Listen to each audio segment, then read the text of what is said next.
Vitamins strengthen our immune system, support our brain function, maintain a radiant complexion, and many more things.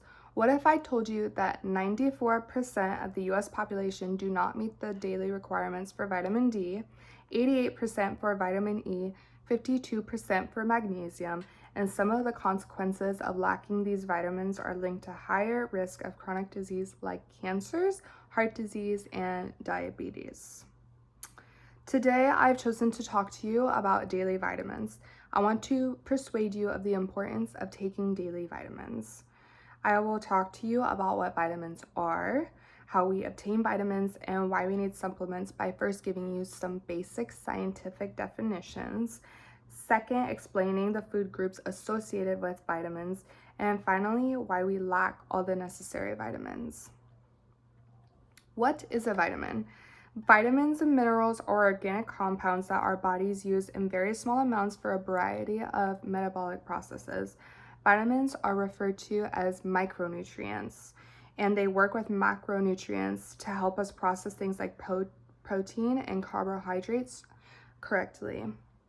For example, our body has a harder time absorbing vitamin D without the presence of magnesium. There are also two categories of vitamins. There's water-soluble and fat-soluble. Water-soluble vitamins are not stored in the body and would need to be taken daily, such as vitamin C and all of the B vitamins. Fat-soluble vitamins A, D, E, and K are absorbed with dietary fats and stored in the body's fatty tissues and liver. There are 13 types of vitamins to consider. Vitamin A, B, C, D, E, K, calcium, iodine, iron, zinc, magnesium, potassium, and sodium. If we were to go over all of the benefits that vitamins give us, we would be here for a very long time. So I will give you a simple breakdown of each vitamin. Vitamin A helps build our immune system. Vitamin B aids in energy production. Vitamin C and E is collagen formation and antioxidant function.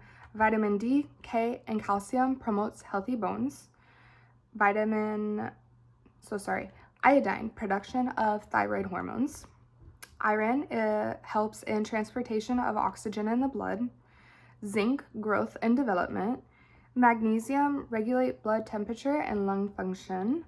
Potassium aids in nerve, muscle, and heart function. Sodium in small amounts helps with blood circulation. It is good to keep in mind that we don't typically take supplements for iodine, potassium, or sodium, but these would still be considered essential vitamins. How do we obtain vitamins naturally? Vitamins can be found among organic natural food groups. Here are some great food examples that contain high-density vitamins. Broccoli, spinach, beets, blueberries, apples, nuts, salmon, avocado, oats, quinoa, eggs, beans, Greek yogurt, cottage cheese. And these contain the 5 main food groups, which are fruits, vegetables, grains, meat, and dairy. What makes these foods nutrient dense is that they are organic, and the definition of organic is related to or derived from living matter. Nutrient dense foods contain lean proteins, healthy fats, and minerals, and they typically are lower in calories. Obviously, you will find more vitamins in other various items, so it's not like you could eat some broccoli and then be good for the day as far as vitamin intake, although that would be nice. Another fun fact, you can absorb vitamin D through just getting daily sunlight, and our gut produces natural biotin. So typically a doctor only recommends that you take biotin supplements if you have regular gut issues. Why do we need extra supplements? As I mentioned in the beginning, most Americans are lacking essential vitamins and nutrients. But why is this? Nutrient-dense foods like fresh fruits, vegetables, lean meats are often more expensive than packaged foods. Packaged foods tend to contain higher amounts of sodium, refined grains, sugar, unhealthy oils not recommended by the dietary guidelines for Americans. More often than not, you can catch yourself buying something you didn't realize had more than 50 ingredients inside. An average of 80% of packaged foods have added sugars. Fast food is vastly normalized even though it's full of unhealthy fats, sugar, and sodium. The average American is at a disadvantage of obtaining real organic foods versus other countries like Europe, Canada, due to American ingredients and intense promotion of these fast food chains. All of that being said, it's vital that you do your best to take your vitamins. Economically, it will cost you less to buy some bottles of vitamins and have them for months if you are not able to access expensive food. And more often than not, even if you can access expensive food, it can be incredibly misleading and hold empty calories. We cannot get enough vitamins for our regular American diet. We are not provided essential foods to obtain so. Most of us have jobs, schoolwork, and personal responsibilities to entertain.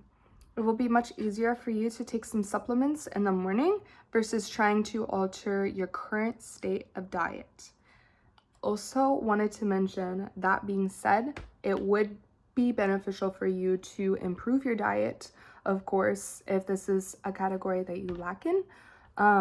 But I think a good start of kind of leading this American-based diet would be to introduce healthy habits such as taking a multivitamin. Taking small steps to a healthier lifestyle will be better for you in the long run, and you will be able to stick with it longer. So, in conclusion, today I have talked to you about vitamins. I wanted to persuade you to support me with my suggestion of daily vitamins. I spoke about what vitamins are, how we obtain vitamins naturally, and why we need supplements by first giving some basic scientific definitions.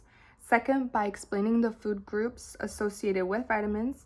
And finally, why we lack all the essential vitamins due to our American diet. My final thought would be, take charge of your health one pill at a time. Thank you.